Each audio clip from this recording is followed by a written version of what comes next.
In Michigan, signatures from 5% of the number of people who voted in the last race for governor is what it takes to get a law on the ballot for recall. And like Ohio, if you get a law on the ballot for recall, that effort stops the law in its tracks. The law is no longer enforced. The law can't be enforced anymore until after people get a chance to vote on it.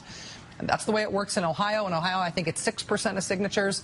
That's the way it works in Michigan with 5% of signatures. But in Michigan, on February 29th of this year, without any of the fanfare that we saw in Ohio or Wisconsin, frankly, these Michiganders turned in signatures to recall a new law passed by the Republicans there. They caravanned to the state capitol in Lansing. They carted these boxes onto the Board of State canvassers. And this week, they found out they got enough signatures. They had more than enough by about 40,000. The staff at the Board of State canvassers said they'd gone through the petitions, they'd totaled up the real ones, they'd thrown out signatures that they could not verify. They advised the Board of Canvassers that there were enough signatures, more than enough, to put this Michigan law on hold and let the people decide with a vote. Or maybe not. Because even though the people gathered enough signatures, and even though the staff of the Board of State canvassers said they had enough signatures, the petition drive to recall this Michigan law was rejected today because the font on the petition was too small. Seriously, font size. A group calling itself the Citizens for Fiscal Responsibility challenged the petitions in Michigan because they said the font size was too small. The two Democrats on the board voted to let the petitions go forward. The two Republicans voted no. Quote, board members Jeffrey Timmer and Norman Schinkel said the law regarding the petitions is clear and they must follow it to the letter. Now, as we've reported in the past, Jeffrey Timmer, one of these two Republicans, he's one of three partners in a Republican consulting firm that was involved in bringing the font size challenge to the petition today. So these challengers, these Citizens for Fiscal Responsibility, they live inside this guy's Republican consulting firm. Their address and their phone number are the same as the address and the phone number for the consulting firm that's run by Jeffrey Timmer. Jeffrey Timmer, Republican strategist and Republican member of the Board of Canvassers. So think about this. He is ruling yes or no on a font size challenge brought by a group that is operating out of his own Republican consulting firm. We had been wondering whether Mr. Timmer would recuse himself from this decision because of the obvious conflict of interest, or whether he would stay in the game as effectively both the pitcher and the umpire. Now we can tell you that he stayed in the game. He joined his fellow Republican in an even partisan split. Democrats voting to put the Republicans' law up for repeal, and Republicans, including Jeff Timmer, saying, no, no, no, the font size is too small. Doesn't matter how many signatures you turned in, the law stands. No recall. Here's how the decision was reported in the local press. This is WXYZ in Lansing. Shame, shame, shame, shame, shame, shame, shame, shame, shame,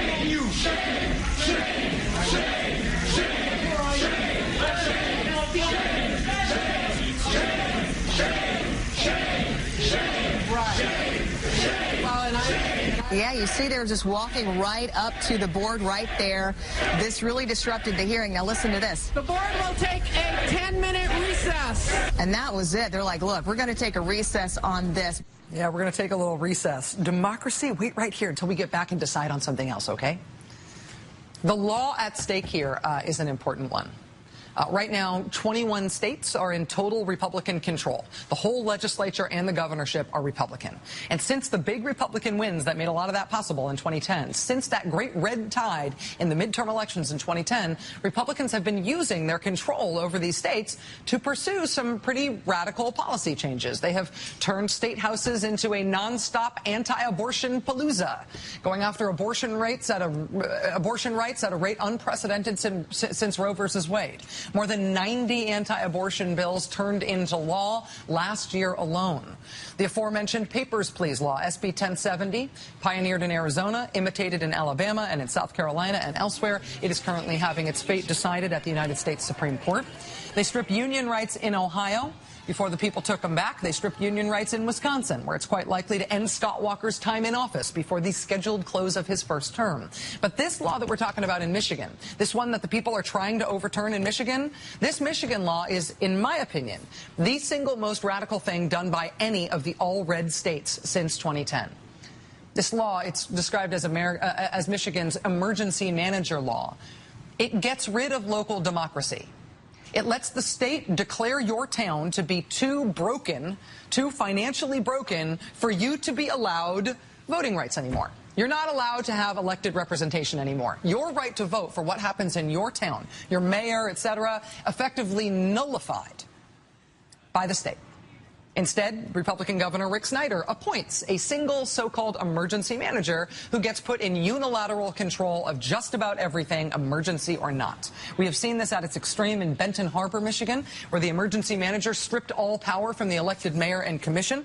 After being stripped of all their power, the elected commissioners tried to test that out. That can't be right. We were elected. You can't strip us of our power. They decided to test that out by declaring a symbolic observation of Constitution Week in Benton Harbor. The emergency manager said, no, you can't do that. They overturned that vote. There is no commission. Forget Constitution Week. There is an overseer in charge with unilateral authority. We've also seen the law at work more quietly sometimes in places like Flint, Michigan, and Pontiac.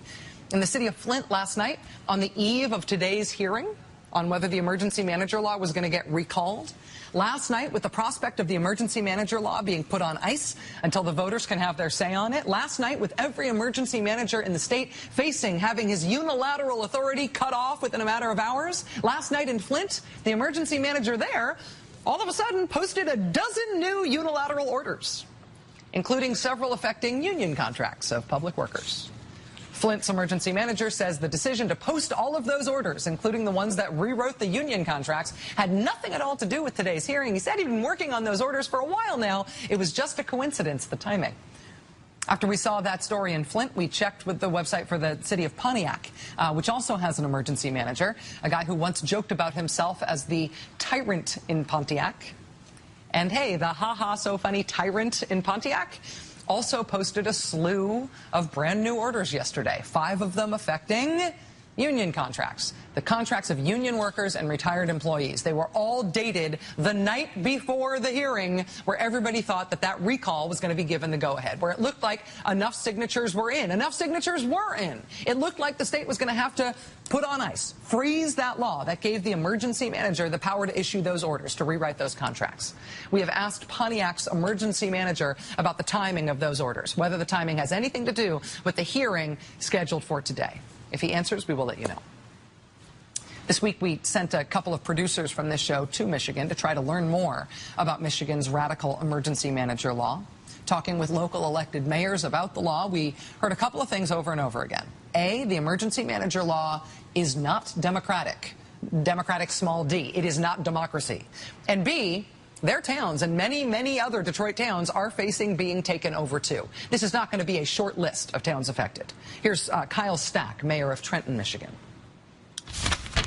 We don't always tell the state of Michigan what they need to do, and I think that cities can have better jurisdiction over their own areas. They know what needs to be done. They know where we need to go with it. We're probably all going to be in line for them, though, with the way this is going, because I talked to a few of the mayors here, and we all have money issues. We're probably all going to be in line for them for takeover. If you drive out from Detroit, which this month turned its finances over to the state for supervision, if you drive out from Detroit, you come to town after town after town under some form of emergency management, some form of state takeover, whether it's having an actual emergency manager or just a consent agreement with the state to do what the state says or else. And it's not just Michigan. The stage is set for the takeover of towns in some other states, too, under various forms of emergency manager laws in those states. The capital of Pennsylvania, for example, the city of Harrisburg, becoming Exhibit A outside of Michigan. The question for Michigan and for other states that are looking at this as a potential model is not whether cities and towns are in good shape or bad shape. The question is whether we use democracy as the way we fix problems in this country, or whether democracy itself is a problem. Whether this pesky thing about people voting for people to represent them must be gotten rid of in order for us to do what we want to do. whether that experiment in governance is over and we govern in a new way in America now. Joining us now is the Reverend David Bullock. He's pastor of the Greater St. Matthew Baptist Church in Highland Park, Michigan. He's the president of the Highland Park NAACP, and he's the president of the Detroit chapter of the Rainbow Push Coalition. Reverend Bullock, thank you for being here. Rachel, thank you for having me on the show tonight. That was a big mouthful of what I just said about what's going on. That was amazing. Well, in terms of the way this has unfolded in Michigan, did I say anything that was contrary to your understanding of how this has gone? No, that was a great analysis. The only thing I would add to that is that we've seen Public Act 4 and emergency management rolled out in a way that is also racial. Benton Harbor, African-American population is very high. Detroit, African-American population very high. Highland Park, Flint, Pontiac. These are cities with a high percentage of African-Americans and Democratic voters. And so not only is it anti-democratic, but it seems to have a racial undertow in the way the legislation has been implemented that has lulled many of us to sleep. And so now on the back end of this, we're seeing that it's hitting African-Americans, it's hitting low-income communities, it's hitting high Democratic Party voting communities, it's hitting labor, and this is not what democracy looks like. Obviously, in a lot of these towns that are facing these kinds of takeovers, facing having their local voting rights overruled, there are big financial problems. There's a lot of problems of a lot of different kinds in all of these cities. Do you think that the concern about the overall health of municipalities in Michigan is primary in people's minds? Or, with the Emergency Manager Law, are people worried about losing their rights? How do you see as the balance between those two levels of concern? Obviously, both of them have a big impact on people's day-to-day lives. Look, this is a false dilemma. We don't need financial stability. We need economic recovery. If you want to help Detroit, Flint, Benton Harbor, Saginaw, if you want to help the cities in Michigan, let's deal with foreclosure. 90,000 foreclosures in the city of Detroit. That's 90,000 forced evictions in the last 3 years. And so if you look at 300,000 people leaving one city, you're seeing the tax-based leave. So this city is not in financial strain because of mismanagement, because people are incompetent. That is not the right analysis. So we have to deal with foreclosure. We've got to deal with insurance redlining. And so what the state should be doing is helping to the federal government, county government, and state government to reinvest in these cities.